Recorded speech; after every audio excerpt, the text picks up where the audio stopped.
제주에서 실종된 장미란 씨 사건을 허위로 종결한 경찰관이 다른 실종 사건도 허위 종결한 사실이 확인돼 체포됐습니다.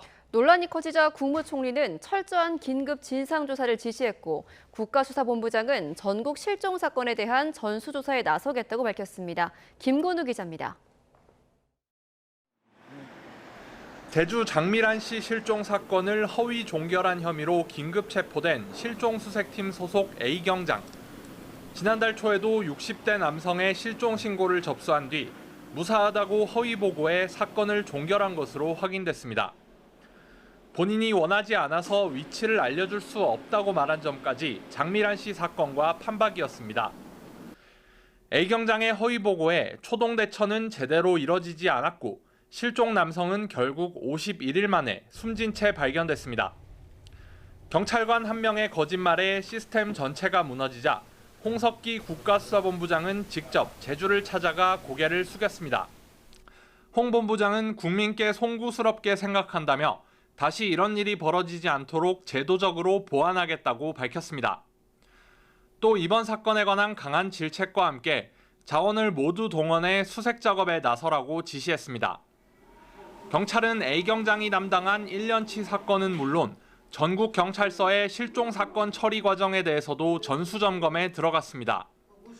한성숙 국무총리도 수사 전반에 대한 철저한 진상조사와 근본적인 재발 방지책 마련을 긴급 지시했습니다.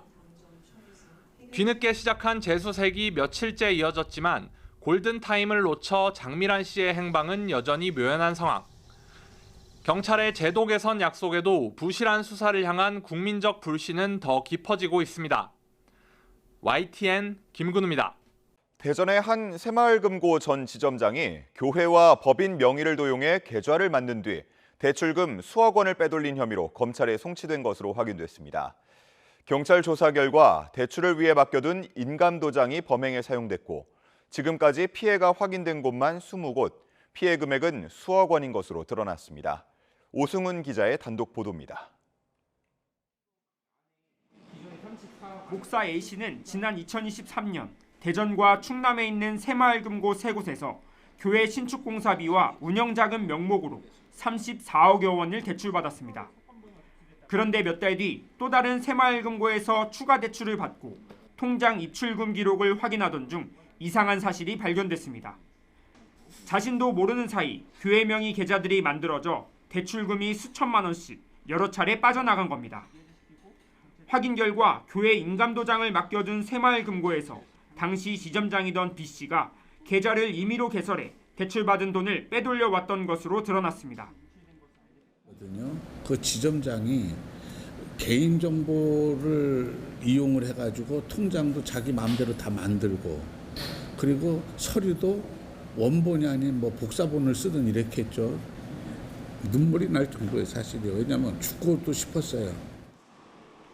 새마을금고는 사건 발생 직후 자체 감사를 벌여 B씨를 직위 해제하고 경찰에 고발했습니다. 수사 결과 피해 교회와 법인만 모두 20곳, 피해금만 7억 6천만 원이 넘는 것으로 파악됐습니다. 이곳 새마을금고 전 지점장은 지난달 말 업무상 횡령 혐의로 검찰에 넘겨졌습니다. 경찰은 함께 범행에 가담한 대출 모집인도 송치하고 피해금 가운데 약 3억 2천만 원을 추징 보전했다고 밝혔습니다. B씨는 YTN과의 통화에서 그동안 7차례 고소당했지만 혐의 없음이나 각하 처분을 받았고 이번에도 충분히 소명할 계획이라고 말했습니다. 전국에 있는 새마을금고에서 임직원 횡령 등 금융사고가 발생한 건 이번이 처음은 아닙니다. 지난 5년 동안 37건, 피해 금액은 210억 원이 넘습니다. 대책 마련이 시급하다는 지적에 새마을금고가 100억 원을 투입해 검사 종합 시스템을 전면 재구축하고 있지만 완료 시점은 내년입니다. YTN 오승훈입니다. 국민의힘이 지역별 당협위원장을 책임당원이 직접 뽑는 안건을 두고 이르면 오늘 최고위원회의에서 최종 결론을 낼 전망입니다. 당의 쇄신이 필요하다고 주장해온 지도부가 안건 처리를 강행할 것이란 관측이 나오는 가운데 추후 당내 반발도 거셀 거로 보입니다. 권준수 기자의 보도입니다. 지역 조직을 총괄하고 향후 선거 준비를 책임지는 보직인 당협위원장 선출 방식을 두고 국민의힘 장동혁 대표는 모든 지역에서 책임당원이 위원장을 직접 뽑는 직선제를 추진해왔습니다. 당원 중심 정당으로 거듭나야 한다는 취지인데 최고위원회는 오늘 최종 결론을 낼 것으로 보입니다.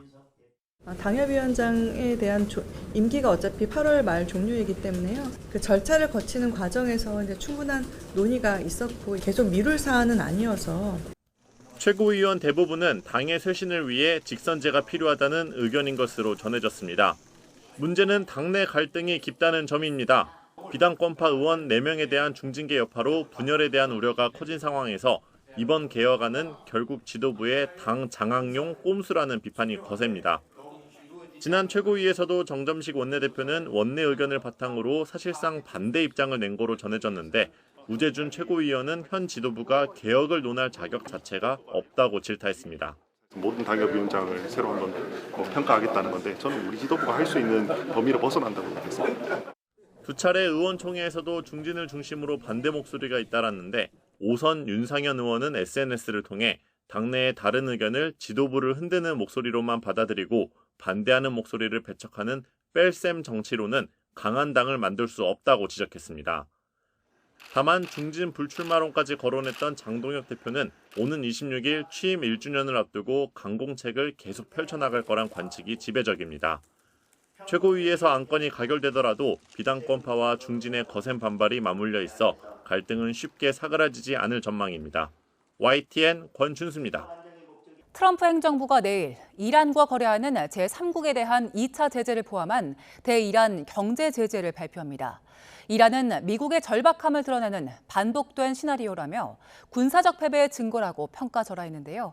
자세한 내용은 워싱턴 연결해서 알아봅니다. 홍상희 특파원, 트럼프 행정부가 군사작전에서 경제 고립 작전으로 방향을 바꿨는데 내일 발표를 앞두고 있다고요? 네, 스콧 베선트 미 재무장관이 한국 시간으로 내일 새벽 1시쯤 이 구체적인 이란 경제 제재 계획을 밝힐 예정입니다. 앞서 트럼프 대통령은 금융기관이나 기업, 정부기관을 통해 이란의 생명줄을 제공하는 국가는 엄청난 대가를 치르게 될 거라면서 이 제3국을 겨냥한 연쇄 제재를 예고했죠. 군사작전으로 6개월째로 접어든 가운데 이란 전쟁을 해결하기 힘들다고 판단하면서 이란의 경제난을 악화해 호르무즈 해협 재개방에 나서도록 하겠다는 의도로 보입니다. 중국을 포함해 이란과 거래하는 제3국의 해운회사 또 금융기관에 대한 2차 제재 패키지가 발표될 가능성이 예상되고 있는데요. 전문가의 설명 먼저 들어보겠습니다. Primary sanctions against Iran itself have already been in place, but now secondary sanctions would be against other countries who engage in sort of economic trade with Iran that would extend them what the administration is calling an economic lifeline. 촘촘한 경제 봉쇄로 이란 재정을 고갈시키겠다는 전략인데 이란도 상당한 타격을 받게 될 것으로 보입니다. 경제 제재 성공을 위해 이란산 원유의 최대 구매국인 중국의 협조가 관건인데요. 중국은 이미 일방적인 제재에 반대한다며 반발하고 있습니다. 이 때문에 다음 달 워싱턴에서 미중 정상회담을 앞두고 이번 이란 경제 압박이 미중 경제 갈등으로 번질 가능성도 나오고 있는데요. 이 부분에 대한 의견도 들어보겠습니다. So it's possible once again that we could see the Chinese push back against this, and that could push the U.S. and China further down the road, potentially into a trade war, going back and forth. 또 여전히 이란 혁명 수비대와 강경파가 결정권을 쥐고 있는 상황에서 이란이 영내 에너지 인프라 공격으로 보복에 나설 가능성도 제기되고 있습니다. 네, 그럼 이란은 어떤 반응을 내놓고 있습니까?